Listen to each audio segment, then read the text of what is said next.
মানবতাবিরোধী অপরাধের বিচারে শেখ হাসিনাকে ফেরত চেয়ে দিল্লিকে ঢাকার চিঠি। বাংলাদেশের প্রকল্পে দুর্নীতির অভিযোগ, টিউলিপকে ব্রিটিশ নৈতিক কমিটির জিজ্ঞাসাবাদ। বিএনপি 15 বছর মাঠে ছিল বলেই সফল হয়েছে ছাত্র জনতার আন্দোলন, বললেন মির্জা ফখরুল। কুমিল্লায় মুক্তিযোদ্ধাকে লাঞ্ছিত করে এলাকা ছাড়া, দোষীদের আইনের আওতায় আনার নির্দেশ প্রধান উপদেষ্টার। চাঁদপুরে মেঘনা নদীতে সারবাহী নৌযান থেকে 7 মরদেহ উদ্ধার, ডাকাতি চেষ্টার সন্দেহ।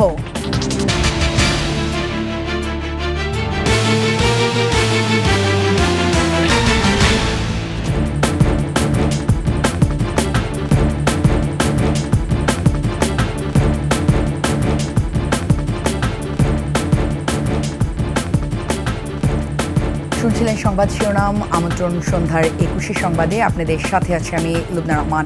দর্শক, 21 টেলিভিশনের সংবাদ একসাথে সরাসরি দেখতে পাবেন আমাদের ফেসবুক পেজ www.facebook.com/2124 অনলাইনে। এছাড়া সাবস্ক্রাইব করতে পারেন www.youtube.com/21 চ্যানেলে। এছাড়া সংবাদে আরও থাকছে, বুদ্ধিজীবী কবরস্থানে অন্তিম শয়নে উপদেষ্টা হাসান আরিফ, রাষ্ট্রীয় শোক পালন।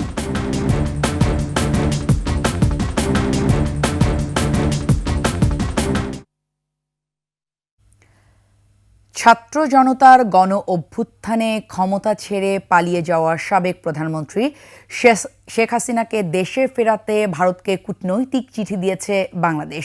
সোমবার সাংবাদিকদের পররাষ্ট্র উপদেষ্টা তৌহিদ হোসেন জানান, মানবতাবিরোধী অপরাধের বিচারে শেখ হাসিনাকে ফেরত পাঠাতে এই চিঠি পাঠিয়েছে ঢাকা। মানিক শিকদারের রিপোর্ট। জুলাই গণ অভ্যুত্থান, 1 মাস ধরে ছাত্র জনতার আন্দোলনে উত্তাল দেশ। 5 আগস্ট শেখ হাসিনার আওয়ামী সরকারের চূড়ান্ত পতন, ঢাকার রাজপথে লাখ লাখ জনতার বিজয় উল্লাস। এদিনই দেশ ছেড়ে পালিয়ে যান শেখ হাসিনা। এরপর একের পর এক হত্যা ও গণহত্যার মামলায় হন আসামি। ভারতে পালিয়ে গেলেও সেখান থেকে দল পরিচালনার ব্যর্থ চেষ্টা করেন শেখ হাসিনা। এমন প্রেক্ষাপটে বিচারের জন্য তাকে দেশে ফেরাতে চিঠি পাঠিয়েছে বাংলাদেশ। আমরা তাকে যে চাওয়া হচ্ছে ফেরত বিচার ব্যবস্থার জন্য সেটা জানিয়েছি। না, একটা নোট ভার্বাল দিয়ে। হ্যাঁ, নোট ভার্বাল। হ্যাঁ, না, ভারত সরকারকে। শেখ হাসিনাকে দেশে ফেরাতে গত কয়েকদিন ধরেই সরকারের পক্ষ থেকে নানা উদ্যোগের কথা বলা হচ্ছিল। মানিক শিকদার, 21 টেলিভিশন, ঢাকা। রূপপুর পরমাণু বিদ্যুৎ প্রকল্প থেকে প্রায় $5 বিলিয়ন আত্মসাতের অভিযোগে যুক্তরাজ্য জিজ্ঞাসাবাদের মুখে পড়েছেন ক্ষমতাচ্যুত প্রধানমন্ত্রী শেখ হাসিনার বোনের মেয়ে ও ব্রিটিশ ক্ষমতাসীন লেবার পার্টির মন্ত্রী টিউলিপ সিদ্দিক। ব্রিটিশ সংবাদ মাধ্যম বলছে, টিউলিপ সহ অন্যদের বিরুদ্ধে তথ্য প্রমাণ সংগ্রহ করছেন তদন্ত কর্মকর্তারা। আগামী কয়েক সপ্তাহের মধ্যে চিঠি দেয়া হবে তাদের। এদিকে নতুন করে টিউলিপ সিদ্দিকের বিরুদ্ধে $100 কোটি অস্ত্র চুক্তিতেও দুর্নীতির অভিযোগ উঠেছে। বিস্তারিত দুলি মল্লিকের ডেস্ক রিপোর্টে। যুক্তরাজ্যে অর্থ মন্ত্রণালয়ের ইকোনমিক সেক্রেটারি টিউলিপ সিদ্দিক। আর্থিক খাতে দুর্নীতি বন্ধের দায়িত্ব তার। এবার তিনি নিজেই দুর্নীতির অভিযোগে জিজ্ঞাসাবাদের মুখে। ব্রিটিশ মন্ত্রিসভা কার্যালয়ের property and ethics team PET তাকে জিজ্ঞাসাবাদ করে। এ নিয়ে বিভিন্ন ব্রিটিশ গণমাধ্যমে প্রকাশিত প্রতিবেদনে বলা হয়, বাংলাদেশের রূপপুর পারমাণবিক বিদ্যুৎ কেন্দ্র প্রকল্পে দুর্নীতির সঙ্গে যুক্ত থাকার অভিযোগ নিয়ে টিউলিপকে বেশ কয়েকটি প্রশ্ন করা হয়। তবে সব অভিযোগ রাজনৈতিক উদ্দেশ্য প্রণোদিত বলে দাবি করেন টিউলিপ। টিউলিপ সিদ্দিকের বিরুদ্ধে অভিযোগ রয়েছে, রাশিয়ার সঙ্গে রূপপুর পারমাণবিক বিদ্যুৎ কেন্দ্র প্রকল্প চুক্তির মধ্যস্থতা করেন এবং এ প্রকল্প থেকে প্রধানমন্ত্রী শেখ হাসিনা তার ছেলে সজীব ওয়াজেদ জয়ের সঙ্গে মিলে প্রায় $500 কোটি আত্মসাৎ করেন। মালয়েশিয়ার বিভিন্ন অফশোর ব্যাংক অ্যাকাউন্টে পাচার করা হয় এই অর্থ। এ নিয়ে এরই মধ্যে তথ্য প্রমাণ সংগ্রহ শুরু করেছেন বাংলাদেশের দুর্নীতি দমন কমিশন। আগামী কয়েক সপ্তাহের মধ্যে অভিযুক্তদের চিঠি দেওয়া হবে। এদিকে রুশ অস্ত্র ও সামরিক উপকরণ কেনার জন্য $100 কোটি ঋণ চুক্তি নিয়ে নতুন করে প্রশ্নের মুখে পড়েছেন টিউলিপ সিদ্দিক। সংবাদ মাধ্যম দ্য ডেইলি মেইল এ নিয়ে প্রতিবেদন প্রকাশ করে। দুলি মল্লিক, ডেস্ক রিপোর্ট, 21 টেলিভিশন। কুমিল্লার 14 গ্রামে বীর মুক্তিযোদ্ধা আব্দুল হাই কানুর গলায় জুতার মালা পরিয়ে লাঞ্ছিত করে এলাকা ছাড়া করা হয়েছে।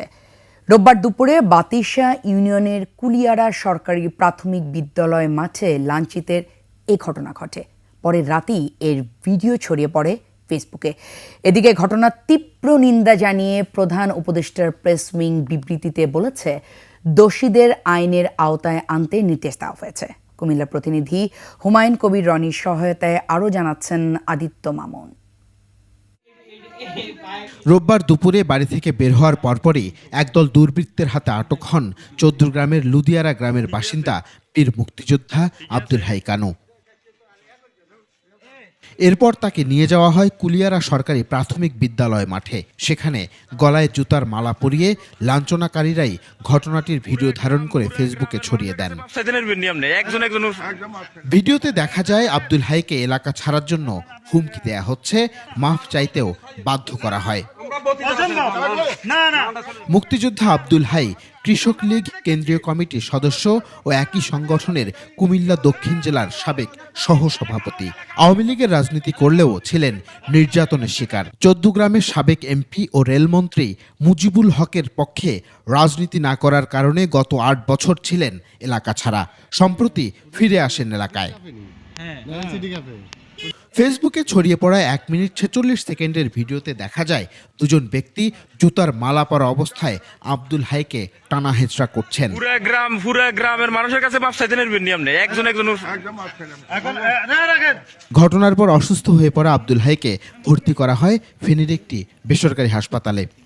150 টাকার স্টাম্প বলছে যে তুই আর মুক্তিযোদ্ধা নামে পরিচয় দিবি না, এই এলাকায় থাকবি না, এখানে তুই টিপ দে, আমার স্বাক্ষর দে। আমি কইছি আমার জীবন চলে যাবো, আমি মুক্তিযোদ্ধা। আমারে চড়ছে শোয়াইয়া, আমারে বুঝাইছে, আমার মাথা এভাবে বুঝে দিছে। আমি এটার বিচার চাই। বীর মুক্তিযোদ্ধার এমন অপমান অনাকাঙ্ক্ষিত। দৃষ্টান্তমূলক বিচার দাবি করেন স্থানীয় বাসিন্দারা। উনি মুক্তিযুদ্ধ করে দেশ স্বাধীন করছে, হ্যাঁ, এটা অসম্মান হয়।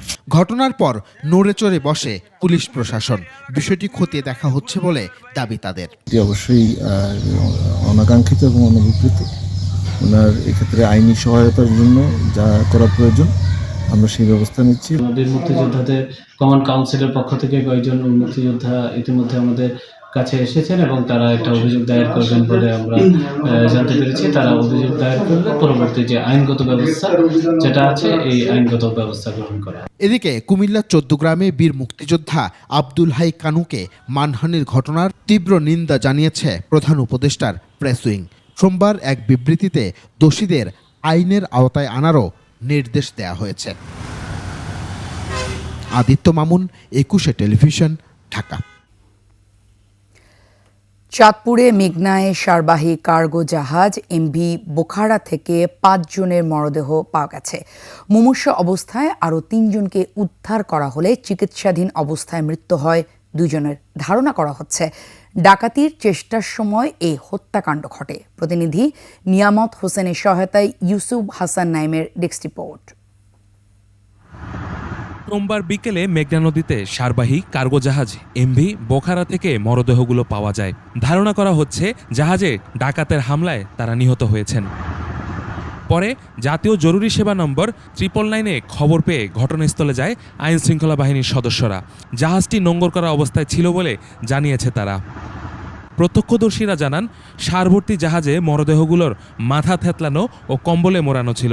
এখন পর্যন্ত একজন জীবিত আছে আর বাকি সবাই মারা গেছে। এটা হয়েছে চাঁদপুর মাঝেরচর নামক স্থানে। নৌযানটিতে থাকা ব্যক্তিদের দেশীয় অস্ত্র দিয়ে আঘাত করে হত্যা করা হয়েছে। Yusuf Hasan Naim, desk report, 21 television.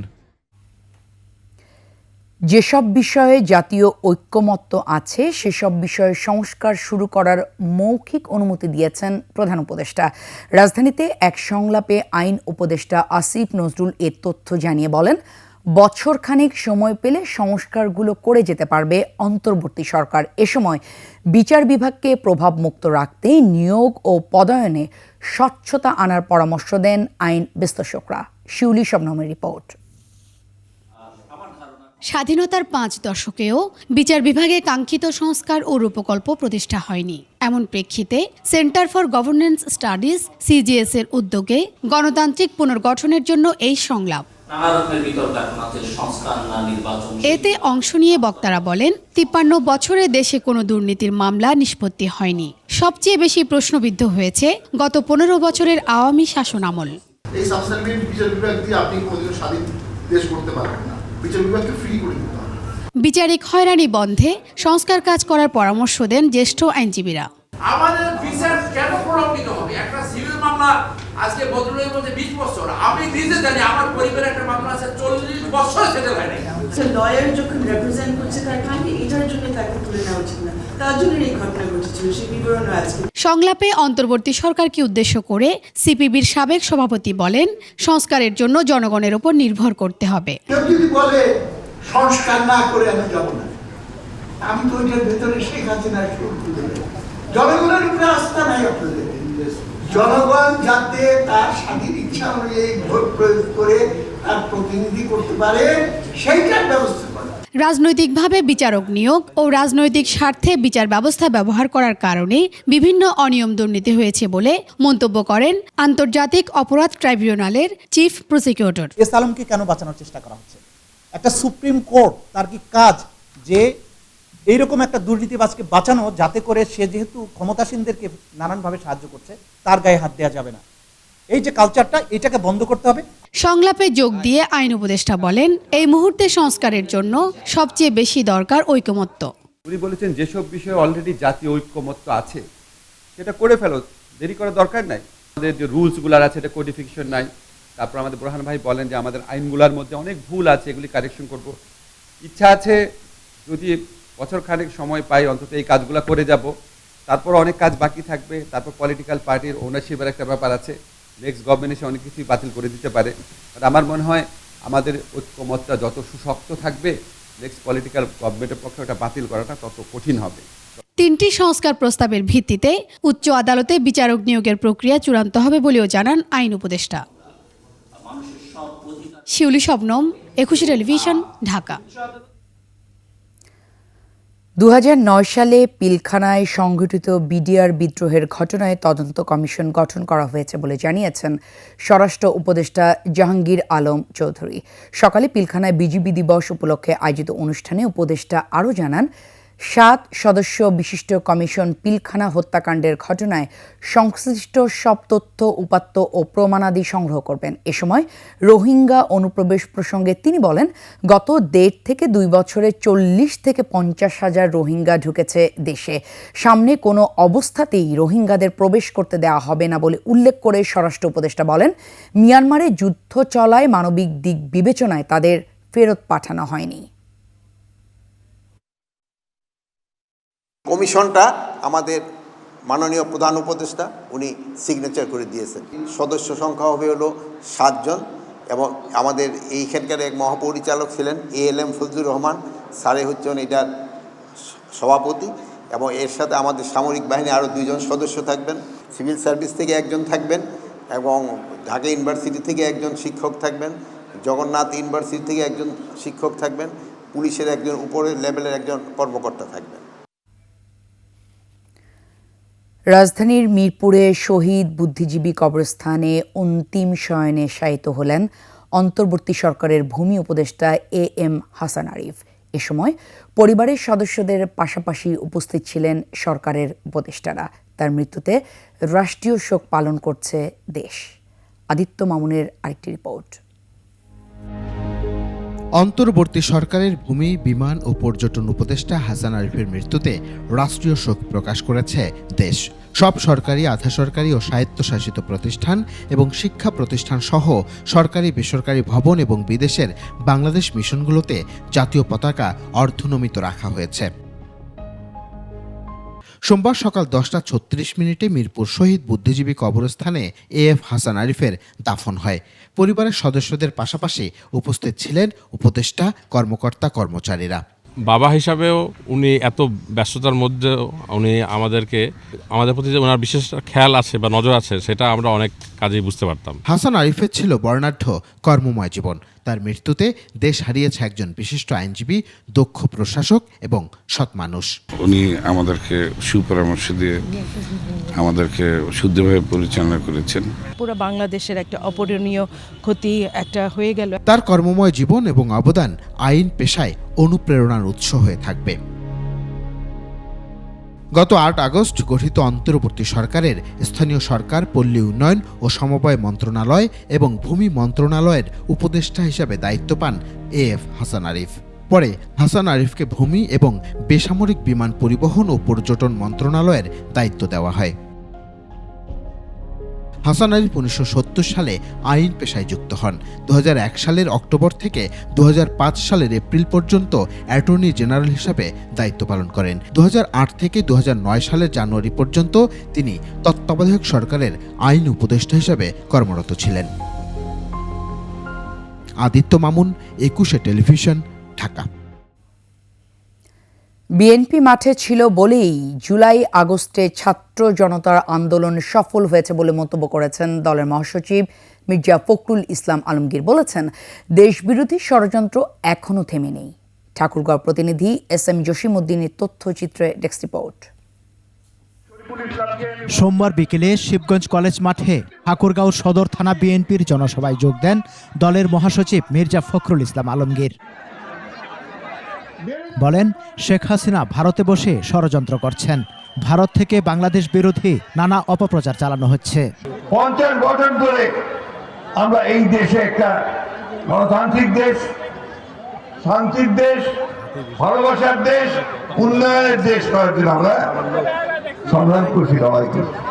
Mirza Fakhrul বলেন, বিএনপি গত 15 বছর আন্দোলন সংগ্রাম করেছে, আর বিএনপি রাজপথে ছিল বলেই ছাত্র জনতার আন্দোলন সফল হয়। 2008 সালে 9 সালে তারপর আবার শুরু হলো অত্যাচার, নির্যাতন, নিপীড়ন। এটা আমাদের বিক্ষোভ ছিল না, আমাদের বিদ্রোহ ছিল না, আপনার বিদ্রোহ ছিল না। আপনি দাঁড়ান নাই রাস্তায়, সেদিন বেরোয় আসেন নেই, ঠাকুরগাঁও মাঠে আপনার সেদিন গুলির মোকাবেলা করেন নাই। ভোটের অধিকার এবং সামাজিক ন্যায় বিচার প্রতিষ্ঠার সংগ্রামে সবাইকে ঐক্যবদ্ধ থাকারও আহ্বান জানান বিএনপি মহাসচিব। ক্ষমতায় যেতে পারি, রাষ্ট্রপুঞ্জের দায়িত্বে যেতে পারি, তারা আমরা নিশ্চিত করব। সমর ইসলাম, ডেস্ক রিপোর্ট, 21 টেলিভিশন। একটা বিরতি নিচ্ছি, যখন ফিরছি তখন অন্যান্য সংবাদের সঙ্গে আরও থাকবে। বছরের শুরুতেই বই পাবে প্রাথমিকের শিক্ষার্থীরা, 3 ধাপে দেওয়া হবে মাধ্যমিকে। জিডিপি প্রবৃদ্ধির নিম্নগতি সাময়িক, আগামী 6 মাসে পরিস্থিতি সামলে ওঠার আশা।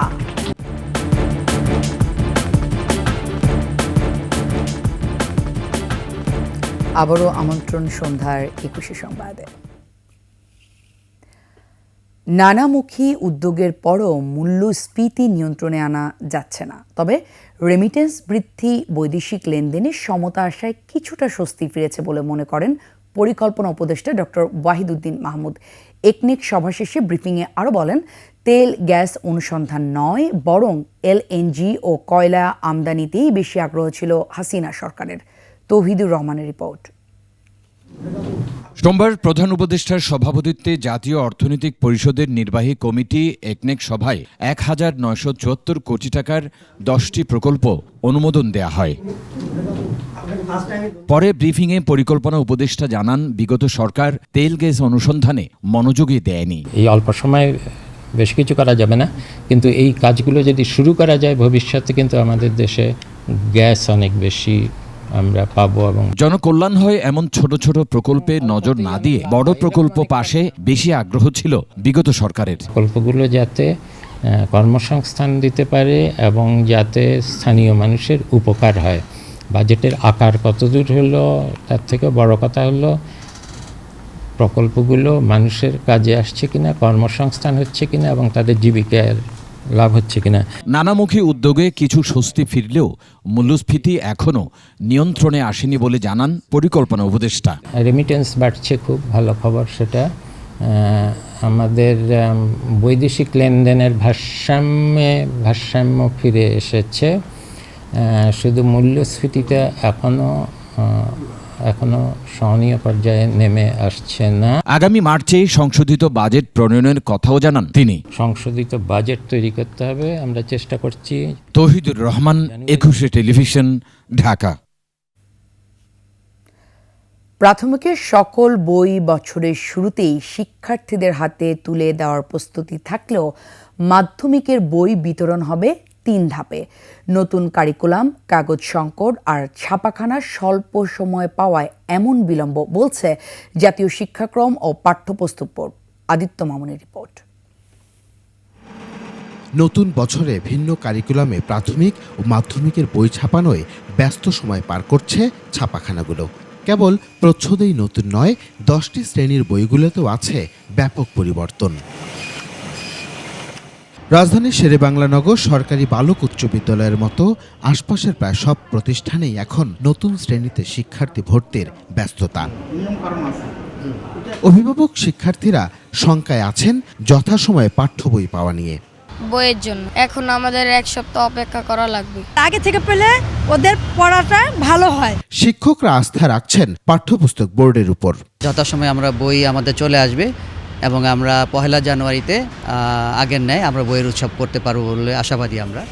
শেরেবাংলা নগরের এই বিদ্যালয়ে আশপাশের আরও প্রায় 20টি শিক্ষা প্রতিষ্ঠানের বই বিতরণের কেন্দ্র। 30 ডিসেম্বরের মধ্যে বই গ্রহণের আছে প্রস্তুতিও। সকল স্কুলের বই এখানে এসে জমা হবে।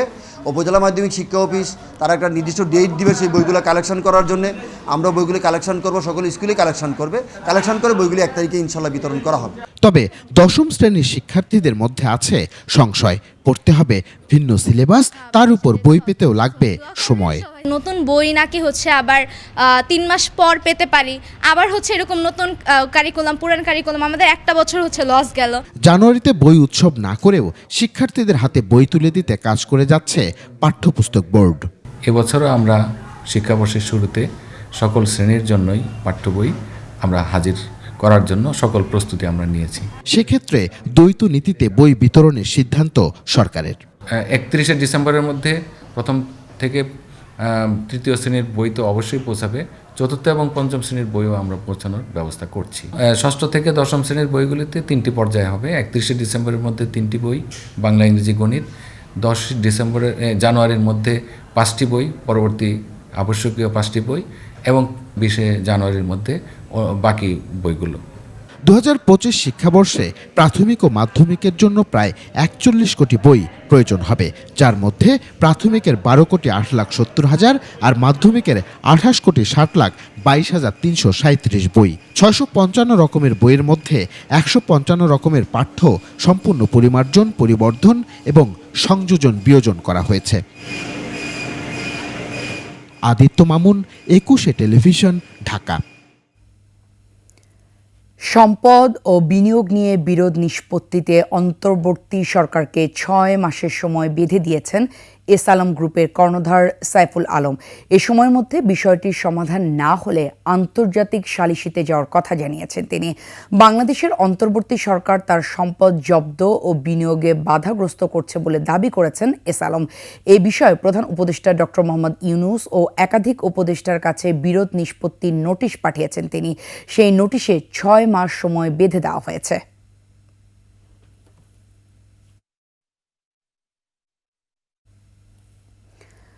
রাতের অন্ধকারে সংস্কারের মাস্টার প্ল্যান করলে তা জনগণের কাছে বিশ্বাসযোগ্য হবে না বলে মন্তব্য করেছেন বিএনপির সিনিয়র যুগ্ম মহাসচিব রুহুল কবির রিজভী। নয়াপল্টনে দলের কেন্দ্রীয় কার্যালয়ে বিএনপি চেয়ারপারসন বেগম খালেদা জিয়ার সুস্থতা কামনায় দোয়া মাহফিলে যোগ দিয়ে রিজভী আরও বলেন, দ্রুত সময়ের মধ্যে অবাধ সুষ্ঠু নির্বাচনের প্রত্যাশা ছিল দেশের জনগণের, কিন্তু কোনো উপদেষ্টা বলছেন নির্বাচনের এত তাড়া কেন। এমন বক্তব্যে দ্রুত নির্বাচন না হলে ষড়যন্ত্র বাড়বে বলেও মন্তব্য করেন বিএনপির এই সিনিয়র নেতা। প্রশাসনের সমন্বয় ঠিকমতো না হওয়ায় এখনও আইন শৃঙ্খলা পরিস্থিতি নিয়ন্ত্রণ করা যাচ্ছে না বলেও মনে করেন রুহুল কবির রিজভী। পৃথিবীর অর্জন তো রাজনৈতিক সংগ্রামের মধ্যে দিয়ে হয়েছে, আর আপনারা সব কিছু বন্ধ রেখে স্তব্ধ করে দিয়ে মানে ইলেকট্রিসিটি বন্ধ করে অন্ধকারের মধ্যে সংস্কারের মাস্টার প্ল্যান করবেন, তো এটা কি একটা বিশ্বাসযোগ্য বিষয় হতে পারে? ইতিহাস থেকে আওয়ামী লীগ শিক্ষা নিলে অত্যাচার, নির্যাতন, নিপীড়নের পথ বেছে নিত না বলে মন্তব্য করেছেন বিএনপি চেয়ারপারসনের উপদেষ্টা বীর মুক্তিযোদ্ধা আব্দুস সালাম। দুপুরে সিরাজগঞ্জে বিএনপির মতবিনিময় সভায় তিনি আরও বলেন, আওয়ামী লীগ মনে করেছিল বিএনপি ও খালেদা জিয়াকে শেষ করে দিতে পারলেই তারা শান্তিতে থাকতে পারবে। এ সময় বিএনপি জনগণের ক্ষমতায় বিশ্বাসী উল্লেখ করে আব্দুস সালাম আরও বলেন, গত 15 বছরে অকথ্য নির্যাতনের শিকার বিএনপির নেতাকর্মীরা ভয় পায় না। আওয়ামী ফ্যাসিস্ট ও ভারতের বিতর্কিত কর্মকাণ্ডের সমালোচনা করে নেতাকর্মীদের সজাগ থাকার আহ্বান জানান বিএনপির এই সিনিয়র নেতা।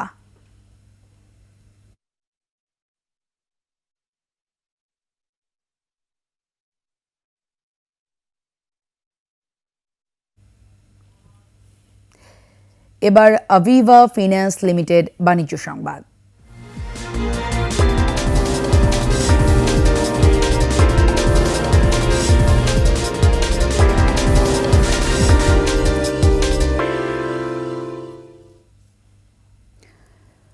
প্রাকৃতিক দুর্যোগ ও রাজনৈতিক কারণে চলতি বছরে মোট দেশজ উৎপাদন বা জিডিপি প্রবৃদ্ধি হোঁচট খেয়েছে বলে মনে করছেন অর্থনীতিবিদরা। তবে পরিবর্তিত পরিস্থিতি সামলে ঘুরে দাঁড়াতে শুরু করেছে অর্থনীতির চাকা। বড় কোনো বিপর্যয় না এলে আগামী 6 মাসে এই ক্ষত কাটিয়ে ওঠা সম্ভব বলে মত তাদের। বিস্তারিত সঞ্জয় অধিকারী রিপোর্টে। বিগত আওয়ামী লীগ সরকার 2024-25 অর্থ বছরের বাজেটে জিডিপি প্রবৃদ্ধির লক্ষ্যমাত্রা 6.75% নির্ধারণ করেছিল, কিন্তু অর্থ বছরের শুরুতেই ছাত্র আন্দোলন, গণ অভ্যুত্থান, রাজনৈতিক পট পরিবর্তন ও দেশব্যাপী বন্যার মতো ঘটনা ঘটে যায়। এতে শিল্প উৎপাদনে বিরূপ প্রভাব পড়ায় চ্যালেঞ্জের মুখে পড়ে দেশের অর্থনীতি। এমন পরিস্থিতিতে দাতা সংস্থা IMF-এর পূর্বাভাসে বলা হয়েছে, বাংলাদেশে গণঅভ্যুত্থান, বন্যা ও কঠোর নীতির কারণে জিডিপির প্রবৃদ্ধি 3.8% হতে পারে। তবে 2026 সালে পুনরুদ্ধার হয়ে 6.7% উঠবে। IMF যেটা হয়তো আগামী অর্থ বছরে যেভাবে একটা বিরাট রিকভারি কথা বলেছেন, এইটা আমি মনে করি যে একটু কঠিন হবে। প্রবৃদ্ধি অর্জনের বিষয়ে অর্থ বিভাগও একটি পর্যবেক্ষণ তৈরি করেছে। সেখানে জিডিপি প্রবৃদ্ধির হার 1.5% কমিয়ে 5.25% নামিয়ে আনার সিদ্ধান্ত হয়। বিনিয়োগ, উৎপাদন ও সেবা খাতের গতিমন্তর হওয়ার কারণেই এমন সিদ্ধান্ত। জিডিপি প্রবৃদ্ধির হার মানে আগের সরকার বলতেন, এখন আমরা শ্বেতপত্রের মাধ্যমে আমরা প্রমাণ পেয়েছি যে এটা একটু অতিরঞ্জিত অবস্থায় আছে। এখানে তথ্য উপাত্তকে বিকৃত করা হয়েছে। উচ্চ মূল্যস্ফীতি ছিল, আমার বিনিময় হারের মধ্যে একটা বিশৃঙ্খলা ছিল, আমার ধারাবাহিকভাবে আমার যে রিজার্ভ আছে কমছিল। তো ওই পরিস্থিতির ভিতরে নতুন করে বিনিয়োগ কিন্তু সেই অর্থে আসে নাই, যেটা প্রবৃদ্ধির উপরে একটা নেতিবাচক প্রভাব এনেছে। বাংলাদেশ পরিসংখ্যান ব্যুরোর তথ্য অনুযায়ী গত জুলাই থেকে সেপ্টেম্বর পর্যন্ত 3 মাসে বড় শিল্প কারখানায় 3.85%, মাঝারি শিল্পের 4.41% এবং ছোট শিল্পে 4.08% প্রবৃদ্ধি হয়েছে। তবে এই সময়ে দেশের ভেতর 2 দফা বন্যায় ধানসহ খাদ্যশস্যের উৎপাদন ক্ষতির মুখে পড়েছে। বিশ্লেষকদের মতে বছর জুড়েই প্রবৃদ্ধির অন্যতম নিয়ামক উৎপাদন ও সরবরাহ বাধাগ্রস্ত হয়েছে। এ অবস্থায় 5% প্রবৃদ্ধি হলেও সেটা সন্তোষজনক।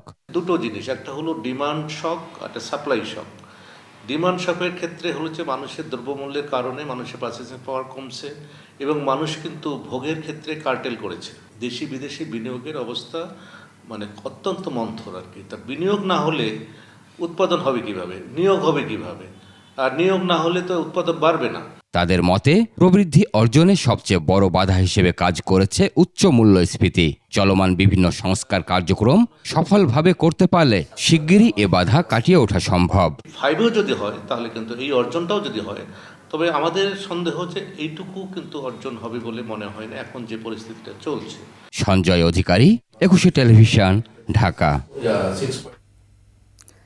আগামী 18 থেকে 22 ফেব্রুয়ারি ঢাকায় হতে যাচ্ছে 13তম আন্তর্জাতিক পোল্ট্রি শো ও সেমিনার।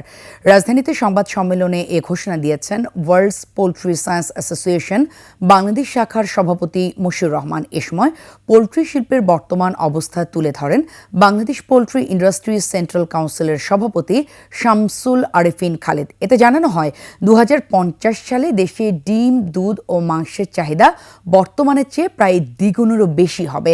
দেশের ক্রমবর্ধমান বিশাল জনগোষ্ঠীর চাহিদা পূরণ করতে হলে জমির সঠিক ব্যবহার করে অধিক খাদ্য উৎপাদনের তালিকা দেন বক্তারা। 21 টেলিভিশনের উপপ্রধান বার্তা সম্পাদক মঞ্জুরুল আলম পান্নার শ্বশুর ডাক্তার ইমদাদুল হক মারা গেছেন। সকালে খুলনা মেডিকেল কলেজ হাসপাতালে মারা যান তিনি। মৃত্যুর সময় তার বয়স হয়েছিল 90 বছর। 5 মেয়ে ও 2 ছেলে, নাতি নাতনি সহ অসংখ্য গুণগ্রাহী রেখে গেছেন ডাক্তার ইমদাদুল হক। আজ এশার নামাজের পর জানাজা শেষে তাকে খুলনা শহরের বোয়ালখালী সামাজিক কবরস্থানে দাফন করা হবে। তার মৃত্যুতে শোক জানিয়েছে বিভিন্ন সংগঠন।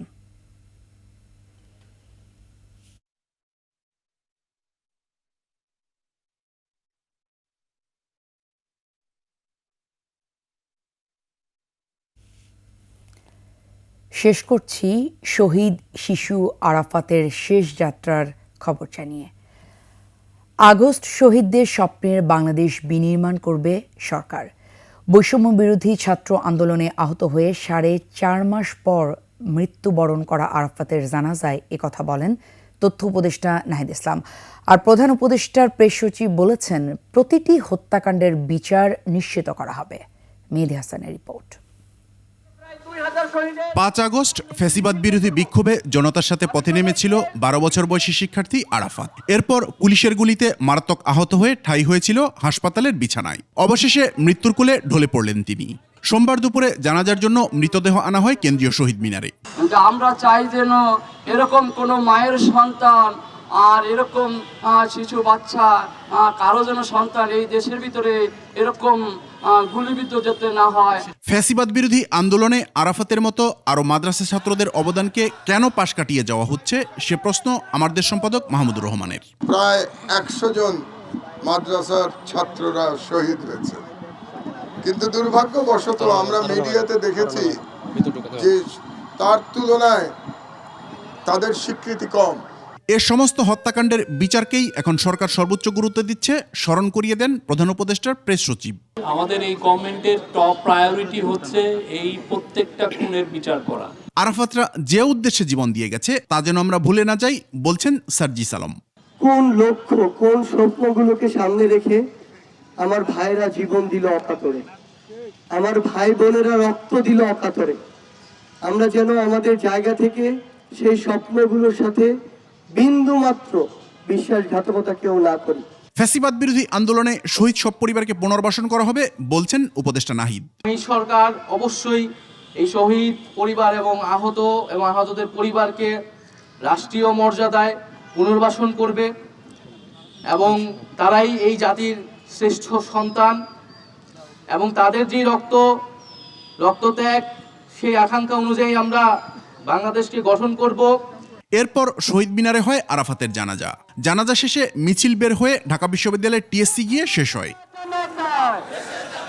মেহেদী হাসান, 21 টেলিভিশন, ঢাকা। দর্শক, শেষ করছি সন্ধ্যার 21 সংবাদ। তবে যাবার আগে সংবাদ শিরোনামগুলো আরও একবার। মানবতা বিরোধী অপরাধের বিচারে শেখ হাসিনাকে ফেরত চেয়ে দিল্লিকে ঢাকার চিঠি। বাংলাদেশের প্রকল্পে দুর্নীতির অভিযোগ, টিউলিপকে ব্রিটিশ নৈতিক কমিটির জিজ্ঞাসাবাদ। বিএনপি 15 বছর মাঠে ছিল বলেই সফল হয়েছে ছাত্র জনতার আন্দোলন, বললেন মির্জা ফখরুল। কুমিল্লায় মুক্তিযোদ্ধাকে লাঞ্ছিত করে এলাকা ছাড়া, দোষীদের আইনের আওতায় আনার নির্দেশ প্রধান উপদেষ্টার। চাঁদপুরে মেঘনা নদীতে সারবাহী নৌযান থেকে 7 মরদেহ উদ্ধার, ডাকাতি চেষ্টার সন্দেহ।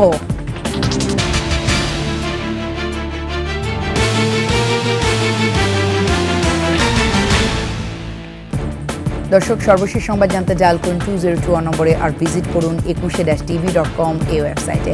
ফেসবুকে ভিজিট করতে পারেন www.facebook.com/2124 অনলাইনে। এছাড়া সাবস্ক্রাইব করতে পারেন www.youtube.com/@21etv চ্যানেলে। এতক্ষণ সঙ্গে থাকার জন্য ধন্যবাদ। পরবর্তী সংবাদ রাত 9টায় দেখার আমন্ত্রণ রইল 21-এর সাথে।